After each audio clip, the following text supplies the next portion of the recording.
নমস্কার, সিএনএ স্বাগত। আমি মণিময় রয়েছে আপনাদের সঙ্গে। শুরু করছি আজকে জিরো আওয়ার। খুব তাৎপর্যপূর্ণ আজকে মুষল পর্ব চলছে তৃণমূল কংগ্রেসের অন্দরে। এখন আসল তৃণমূল, নকল তৃণমূল, লড়াই জোরদার। আপনারা অলরেডি জানেন বিধানসভার অন্দরে বিক্ষুব্ধ যারা বিধায়করা রয়েছেন, ঋতব্রত বন্দ্যোপাধ্যায়, সন্দীপ বন্দ্যোপাধ্যায়ের হাত ধরে প্রায় 59 জন বিধায়কের সংখ্যা এই মুহূর্তে আমরা জানতে পারছি, যারা ইতিমধ্যেই প্রবেশ করেছেন এবং অধ্যক্ষের কাছে চিঠি সেটা তারা দিয়ে দিয়েছেন। ফলত তৃণমূল ভাঙা এখন সময়ের অপেক্ষা। তাসের ঘরের মতন ভেঙে যাওয়া তৃণমূল সময়ের অপেক্ষা। তৃণ থেকে মূলকে উৎখাত ঋতব্রত সন্দীপনরাই করে ফেললেন। মমতা বন্দ্যোপাধ্যায় যে নিজেকে জাহির করেন বিরোধী নেত্রী হিসেবে, অভিষেক বন্দ্যোপাধ্যায় সেনাপতি, কি হবে তাদের অবস্থা? সামগ্রিক গোটা ছবিতে এই মুহূর্তে জোর চর্চা, প্রবল চর্চা চলছে। গতকাল থেকে আপনাদেরকে লেটেস্ট আপডেট দেখিয়েছি। আজ এই মুহূর্তে দাঁড়িয়ে গতকাল আপনাদেরকে বলেছিলাম যে সময়ের অপেক্ষা তৃণমূল কংগ্রেস ভাঙতে। আর এবার সামগ্রিক ছবিটা যে জায়গায় গিয়েছে তাতে আজ এই মুহূর্তে দাঁড়িয়ে এই মুষল পর্বের সামগ্রিক পরিস্থিতি আমরা বুঝতে পারছি। খালেদ জামাল আমাদের সঙ্গে এই মুহূর্তে রয়েছেন, সরাসরি চলে যাব খালেদের কাছে। খালেদ, পরিস্থিতি কোন জায়গায় একটু জানাও বিস্তারিত। কারা কারা পৌঁছলেন এখনো বিধানসভার অন্দরের ভেতরে, ছবিটা ঠিক কি?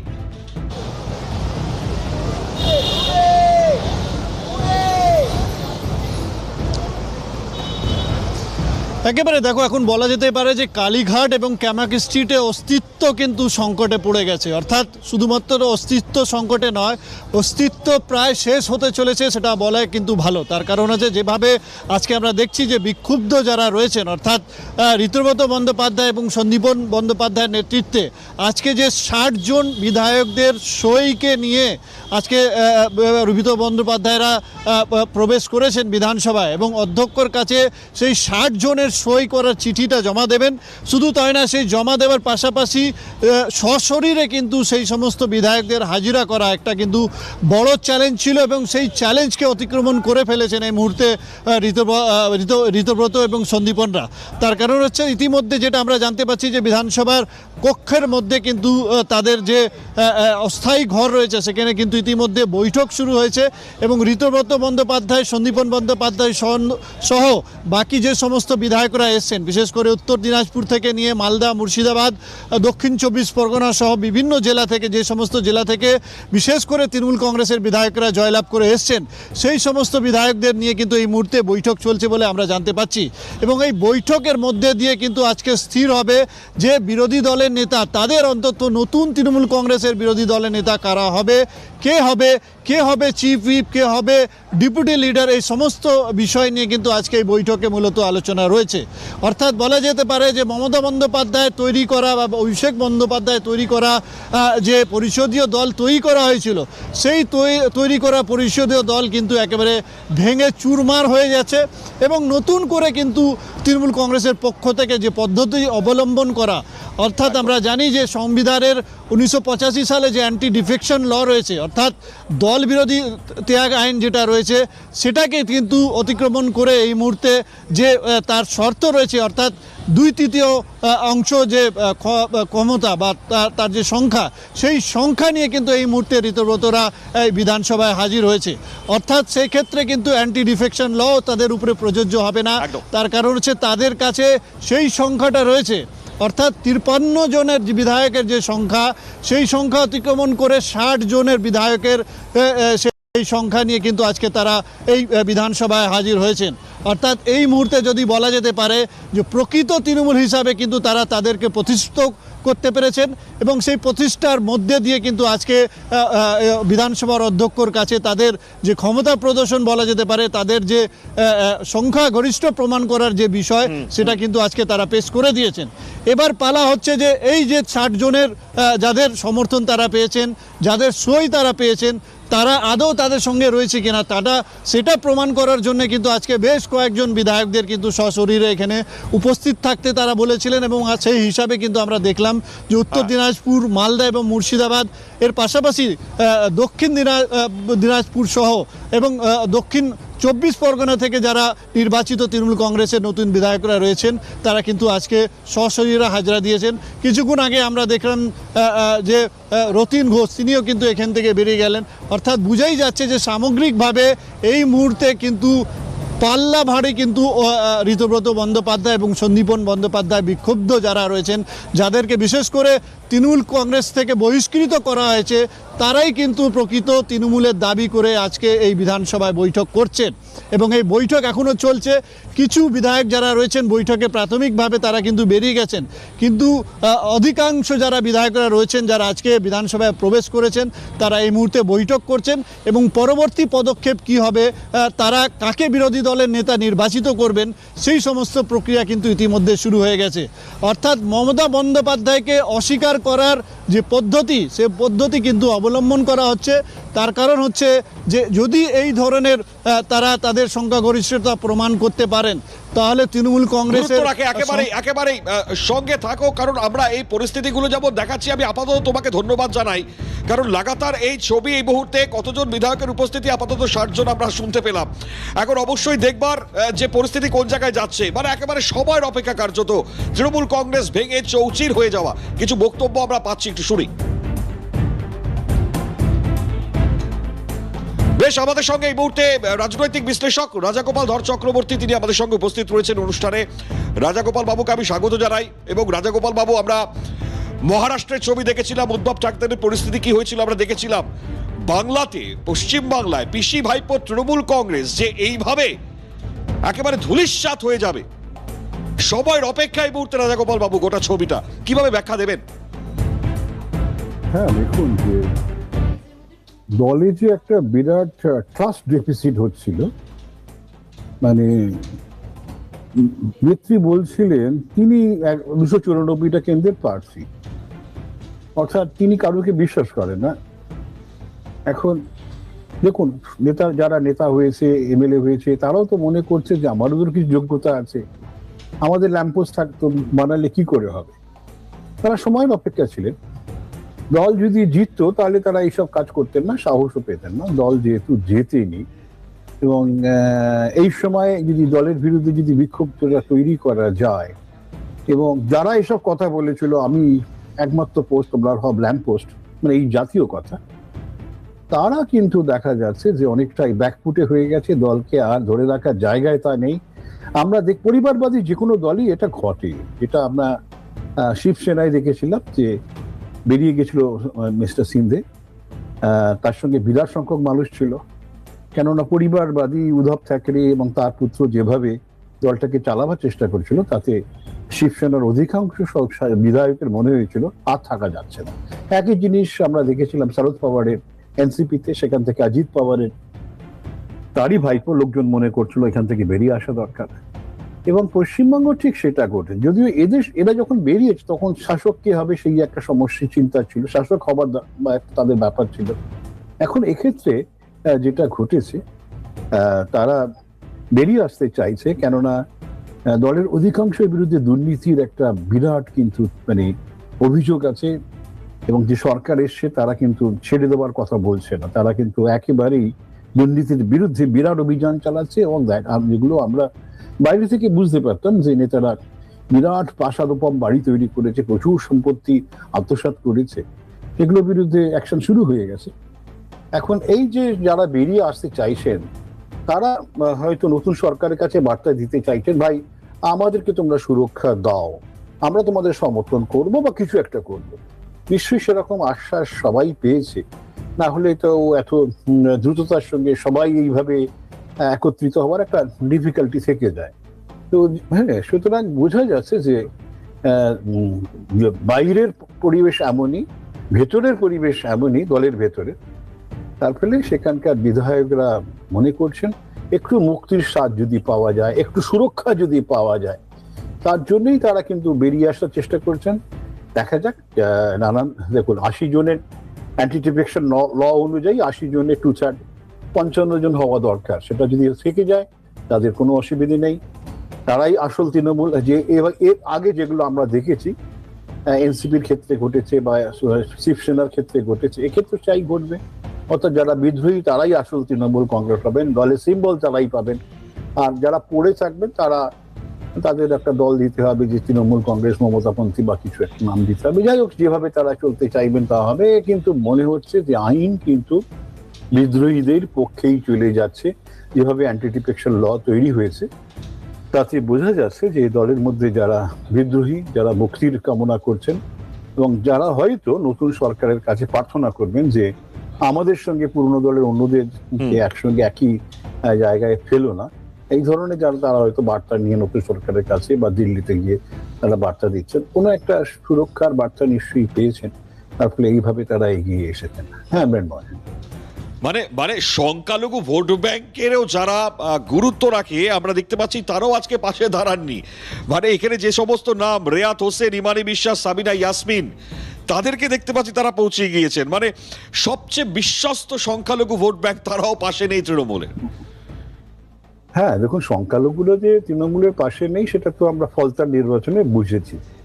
সেখানে প্রায় 60-65% যদি হিন্দু থাকে, 71-এর বেশি, প্রায় 72% হিন্দু ভোট পেয়েছে। সংখ্যালঘুদের একটা অঙ্ক পেতেই পারে। সুতরাং সংখ্যালঘুরা যে তৃণমূলের সঙ্গে নেই সেটা তো পরিষ্কার, 6000 ভোট তারা পেয়েছে, তাদের সঙ্গে নেই। সুতরাং সংখ্যালঘুরা বুঝতে পারছেন যে তাদের সুরক্ষা তৃণমূল আর দিতে পারবে না, এবং সংখ্যালঘুরা তখনই বুঝেছে তাদেরকে খালি ওই মুয়াজ্জিন ভাতা, ইমাম ভাতা এইসবই দেওয়া হয়েছে, এর বাইরে তারা কিছু পায়নি। মুসলমানদের মধ্যে চাকরি নেই, তাদের শিক্ষার প্রসার নেই, তাদের স্বাস্থ্যের দিকে কেউ নজর দেয় না। তারা একটা নতুন মুক্তির আশ্বাস খুঁজছিল, ভেবেছিল মুসলমানদের মধ্যে নেতৃত্ব আসবে, সেটা যখন সেভাবে তারা গড়ে উঠতে পারেনি, এখন তারা হয়তো মনে করবে যে নতুন কনফিগারেশন করা দরকার, যারা এসেছে তাদের সঙ্গে ভালো সম্পর্ক রাখা দরকার। সেই ভিত্তিতেই হয়তো একটা দলের ভেতরেই প্রতিবাদ শুরু হয়েছে, এবং সেটা আগামী দিন কোথায় যাবে, কিভাবে হবে, মানে কোন কনফিগারেশনে তারা মিশবে এখনই বলা মুশকিল। তবে নিঃসন্দেহে যে তারা কেন্দ্রের শাসক দলের থেকে দূরে থাকতে চাইবে না এটা কিন্তু পরিষ্কার। না হলে এতজন লোক, একটা কোথাও সুরক্ষা তাদের সবাই প্রয়োজন ছিল। সুরক্ষা মানে দৈহিক সুরক্ষা বলছি না, এই যে নানান ধরনের ঝামেলা চলছে, দুর্নীতির ঝামেলা চলছে, সবাইকে যাতে এক ব্র্যাকেটে নিয়ে না আসা হয়, এই চেষ্টা তাদের মধ্যে ছিল, এবং কোথাও একটা সম্মতি মিলেছে, তাই হয়তো সবাই একসঙ্গে আসতে পেরেছেন। আগামী দিন যে বোঝা যাবে যে পিসি ভাইপো রাজনীতি কতটা চলবে সেটা আগামী দিনই বলবে। মনে হচ্ছে পরিবারবাদ হয়তো এই মুহূর্তের জন্য পশ্চিমবঙ্গ থেকে বিদায় নেবে। তাহলে এখন প্রশ্ন হচ্ছে পিসি ভাইপো মানে অভিষেক বন্দ্যোপাধ্যায়, মমতা বন্দ্যোপাধ্যায়রা কি করবেন? কি তাদের তো কিছু করার নেই, যে কজন পড়ে থাকবেন তাদের নিয়েই তাদের চলতে হবে। আমার ধারণা লোকসভা রাজ্যসভায় কিন্তু একটা বড় ভাঙন ধরবে এরপরে, কেননা বিজেপির রাজ্যসভায় 10টা শর্টেজ আছে, বিজেপির এককভাবে লোকসভায় প্রায় 30টার মতন শর্টেজ আছে। এরা অনেকেই বলবে যে আমরা তোমাদের সঙ্গে, বিজেপি ডিরেক্টলি তাদের পার্টিতে নেবে কি তাদের বলবে আলাদা সংগঠন করো, জানি না, সেটা কেন্দ্রীয়ভাবে তারা ঠিক করবে। কিন্তু নিঃসন্দেহে লোকসভা এবং রাজ্যসভাতেও ভাঙন বড়ভাবে ধরবে, এবং শেষ পর্যন্ত দেখা যাবে গুটি কয়েক এমএলএ এমপি রয়েছেন যারা মনে করবেন আনুগত্য থাকা দরকার। আর মনিপকে ছেড়ে যেমন আমরা জানি যে অনেক ধরনের রয়েছেন, অনেক ধরনের ভগবানের ক্রিয়েশন রয়েছেন যারা মনিপকে ছেড়ে চলতে চায় না, এরা হয়তো ঠিক তাই মনিপদের ছেড়ে চলতে চাইবে না। দেখা যাক এদের কতদূর তারা যেতে পারেন, কখনো তারা বিদ্রোহী, আর তারাও বিদ্রোহী কোনোদিন হয়ে ওঠেন কিনা সেটা দেখা। কেননা সেটা বোঝা যাচ্ছে যে দলের মধ্যে গণতন্ত্র ছিল না, এবং সবাইকেই যেভাবে দলটা একটা ট্রিটমেন্ট তারা পেত, আচরণ তারা পেত, দলের মধ্যে তাদের যেভাবে ব্যবহার করা হতো, তারা মনে করছে আর এসব চলতে পারে। হ্যাঁ, পিসি ভাইপোর অধ্যায় যে শেষের মুখে সেটা এই মুহূর্তে স্পষ্ট। রাজাগোপাল দা, অনুরোধ করবো আপনি সঙ্গে থাকুন, কারণ একটা বিরতি আমাকে নিতে হবে, সংক্ষিপ্ত বিরতি। এরপর ফিরে এসে আরো একটা গুরুত্বপূর্ণ পরিস্থিতি নিয়ে প্রশ্ন রাখবো রাজাগোপাল দার কাছে। সঙ্গে থাকুন আপনারা ততক্ষণ। নিউজ রুম থেকে এই মুহূর্তে কালেক্ট করছি আমরা আমাদের খবর।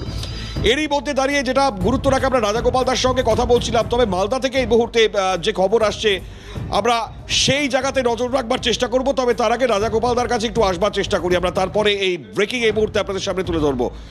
রাজাগোপাল দা, আমরা যে খবর পাচ্ছি এই মুহূর্তে মালদায় তৃণমূলে ভাঙনের খবর,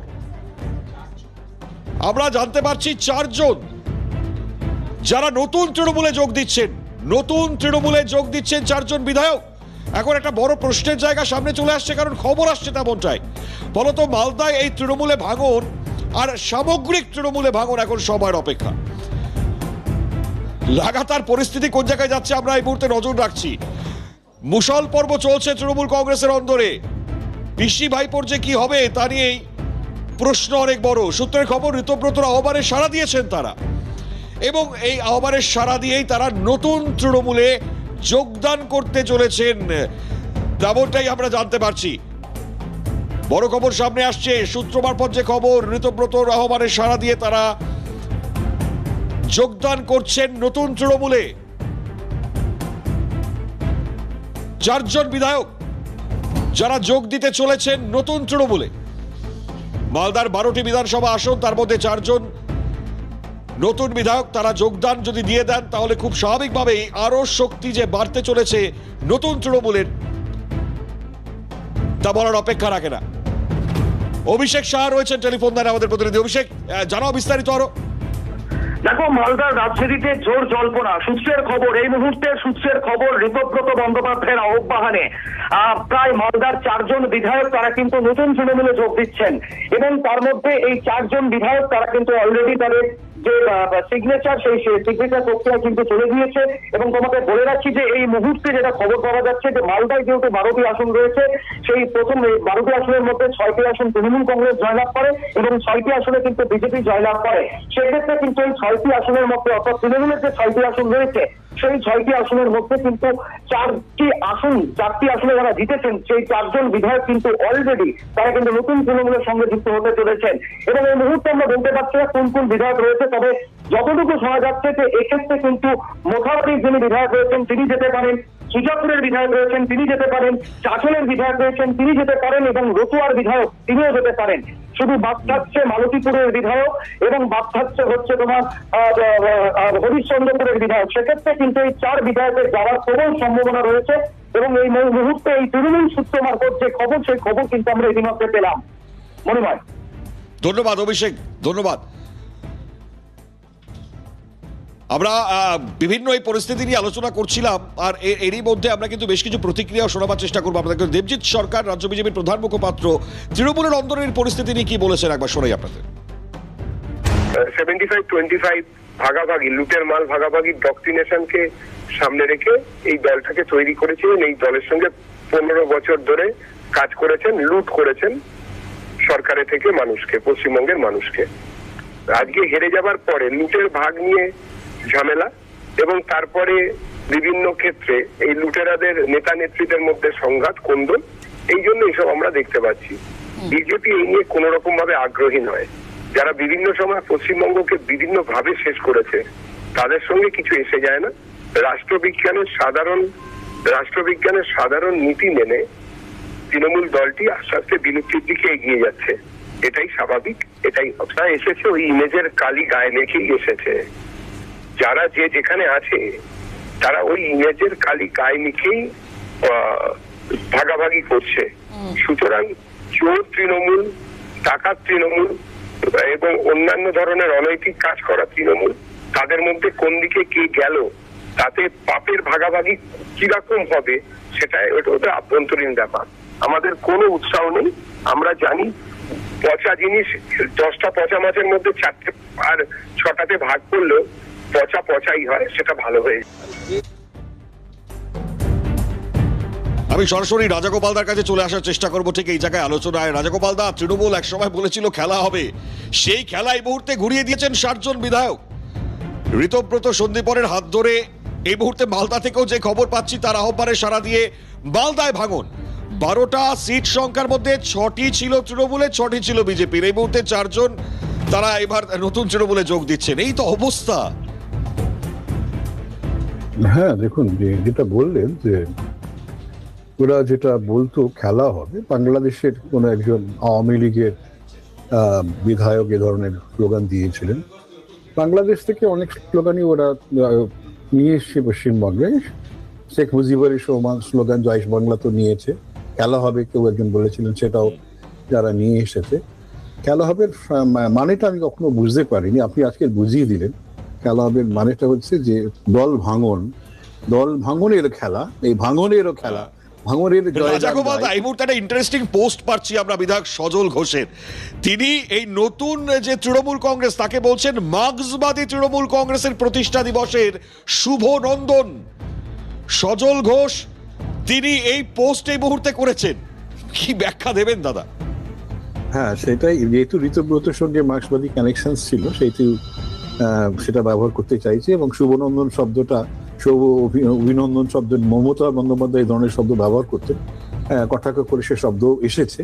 তো যাই হোক না কেন, কেননা যেটা প্রয়োজন ছিল, যে দলটা পশ্চিমবঙ্গকে অনেক পিছিয়ে নিয়ে গেছে, পশ্চিমবঙ্গের সংস্কৃতিকে, ভাষাকে, মানে শিক্ষাকে, এমন কোনো জায়গা নেই যেখানে দুর্নীতির ছায়া পড়েনি, যেখানে মানুষ বিব্রত করেছে, নিজেকে বাঙালি বলে পরিচয় দিতে লজ্জাবোধ করেছে। আজকে দেখুন তৃণমূল দলের এই ভাঙন, এতে সাধারণ দলের পরাজয় যেটা করেছে তাতে তো মানুষ কিছুটা, সাধারণ মানুষ বেশ কিছুটাই উৎফুল্ল। এবার এই দলের ভাঙনটা তো মানুষ কিন্তু যথেষ্ট মনে করছেন যে এই দলটা চলে যাওয়া উচিত ছিল খুব দ্রুত। 80টা অনেক বেশি আসন পেয়েছে, এবং এই ভাঙন আজকে যেটা শুরু হলো, এই ভাঙন তো এক রাজাগোপাল দা, আমার যেহেতু হাতে সময় একদম সংক্ষিপ্ত, একেবারে শেষ প্রশ্নের জায়গায় যাবো, খুব সংক্ষিপ্ত উত্তর নেব আপনার থেকে। মমতা বন্দ্যোপাধ্যায়, অভিষেক বন্দ্যোপাধ্যায়দের সাথে যারা পড়ে থাকবেন, তারা কি তাহলে এবার কংগ্রেসে যুক্ত হয়ে যেতে পারেন? মানে এরকম কি পরিস্থিতি তৈরি হচ্ছে? হ্যাঁ, দেখুন ব্যাপারটা হচ্ছে যে ইন্ডি জোট কাকে নেবে, এখন সেটাই এখন হচ্ছে দেখার। এই তৃণমূল কংগ্রেস যদি আসল হয় এবং এরা কি ইন্ডি জোটে যেতে থাকবে, সেটাই আমরা দেখব। যদি এখানে বিজেপির কোনো ধরনের সাপোর্ট থেকে থাকে, তারা নিশ্চয়ই ইন্ডি জোটে যাবে না। এখন হ্যাঁ, সেটা আমরা দেখেছিলাম সিন্ধে মডেল, যদি বলেন সিন্ধে মডেলের লক্ষ্যই ছিল বিজেপির সঙ্গে থাকা, এবং এরা বিজেপির বিরুদ্ধে যাবে বলে আমার মনে হয় না। সেক্ষেত্রে মমতা বন্দ্যোপাধ্যায় বাঁচার একমাত্র পথ ইন্ডি জোটে। রাজাগোপাল দা, আমি ধন্যবাদ জানাই আপনাকে, কারণ আমার কাছে একদম সময় সংক্ষিপ্ত। অসংখ্য ধন্যবাদ, আপনি এতক্ষণ সময় দিলেন আমাদেরকে। রাজাগোপাল দা যেগুলো বললো সেগুলো যেমন তাৎপর্যপূর্ণ, একই সঙ্গে আমরা বেশ কিছু প্রতিক্রিয়ার মধ্যে সাংসদ জগন্নাথ সরকারের প্রতিক্রিয়া পাচ্ছি। কি বলছেন তিনি এই পর্ব প্রসঙ্গে, শুনুন। তৃণমূল কংগ্রেস ক্ষমতার জন্য এক ছিল। মমতা ব্যানার্জি প্রতিবাদের মুখ হিসাবে ক্ষমতায় আসার পর দলটার কোনো আদর্শবাদ কিছু ছিল না, একটাই লক্ষ্য ছিল লুটে পুটে খাওয়া, সমস্ত ক্ষেত্রে চুরি করে আখের গোছানো। এই কারণেই দলটা টিকে ছিল, খাওয়ার জন্য। নিজেদের মধ্যে মারপিট যা থাক, খাওয়ার ক্ষেত্রে সব এক ছিল। তো এই হচ্ছে তৃণমূলের এই মুহূর্তের অবস্থা। আলোচনা তো চলবে আগামী সময়, তবে আপাতত জিরো আওয়ার এখানে শেষ করতে হচ্ছে। অন্যান্য সব খবরের জন্য আপনাদের নজর থাক CNN।